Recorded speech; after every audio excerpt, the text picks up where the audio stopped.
Jay, right here on the front, on the left. Jaylen, you've told us a few times how the Miami series stuck with you. How did that change you? And now sitting where you are, in what ways did you need that? I mean, last year, just falling short on your home floor, it definitely hurt, and it was embarrassing, in my opinion. I felt like the team was relying on me. I mean, JT got hurt in Game 7, and I dropped the ball. So, to me, it was embarrassing, and it drove me all summer. It drove me crazy. Steve on the right side, second row. Jaylen over here, Steve Ashburn, NBA.com. What's been your experience about the effectiveness of complaining about calls or sharing your take in the moment with the officials? Is it the kind of thing where you don't want to complain too much because you might lose credibility? Is it a matter of planting a seed so at some point later in the game they factor that in? And has your view of this sort of changed over the course of your career? I've never been a complainer to the refs. I don't think I've ever had a history. I don't even know most of the refs by name. I do think having a relationship and talking to them to know what you're kind of seeing can have a benefit. But, at this point, you know what I mean? I think it's a distraction. You go out there and you play the game, and you take it out of the referee's hands. Tim, all the way in the back right. Jaylen, all the way back here. Tim Reynolds with the Associated Press. 20 months ago, most people probably didn't know much about Joe Mazzulla, and all you guys have done under him is win like 75% of your games since he took over. How much confidence did you have from day one that he was the guy to lead you guys? And secondly, just how much do you appreciate his story as you guys are on the brink of one win away from doing this thing? How much do you appreciate that he has a pretty unusual path to the spot that he's in right now?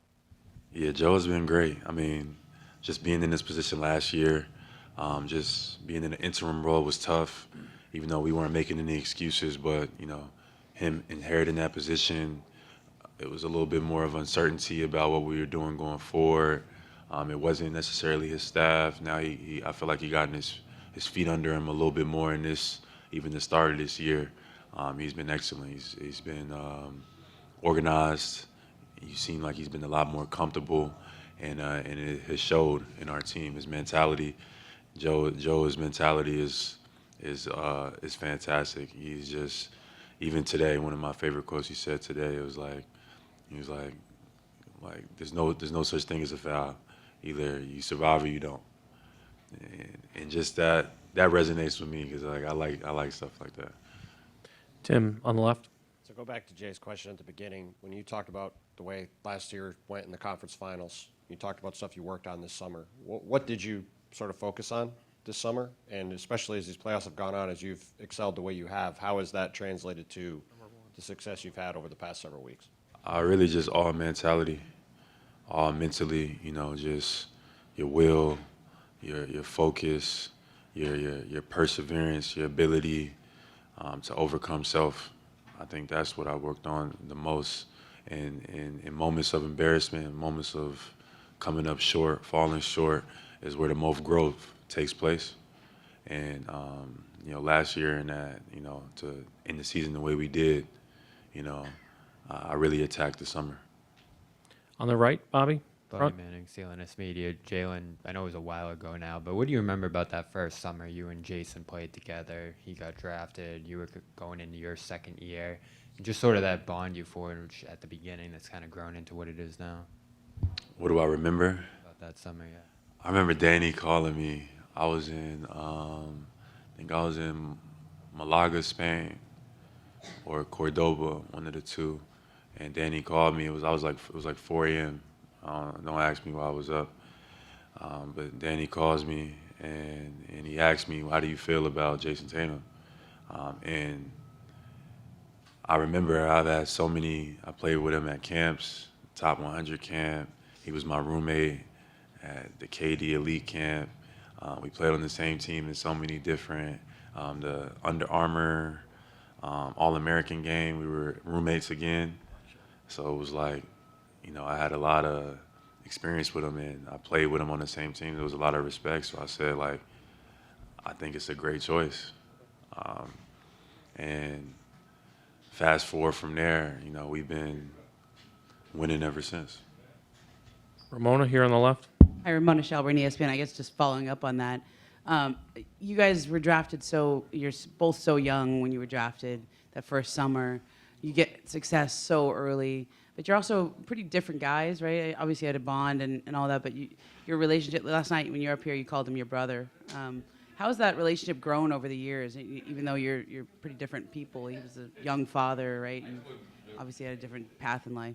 For sure, and like you spend so much time and you go through so many things, the ups, the downs, the highs and the lows, and it creates that. Those memories are memories that we're gonna forever have together. So those are things that you always gonna carry with you. So to be able to be in this moment to potentially seal our first championship, I think that's awesome. Last question in the middle. Valencia King, Real Talk Sports, thank you for your time today. You've kind of talked about the brotherhood on this team and how much it's mean to you, but when you think about the younger JB, when you first picked up the basketball, has your love for the game, the love and appreciation you have for the game changed or evolved over the years? Damn, that's a good question. My love for the game is definitely changed and evolved. There's been ups and downs, for sure. But one thing that I've always loved is the ability to have a platform and to be able to be a role model for others. Is younger kids maybe watching this interview right now that aspire to get to the finals or the NBA or to even just be the best versions of themselves, and it's gonna be a journey. Just know, like, when those moments of adversity come, just never let nothing break your spirit, because I didn't, and I won't. Thank you.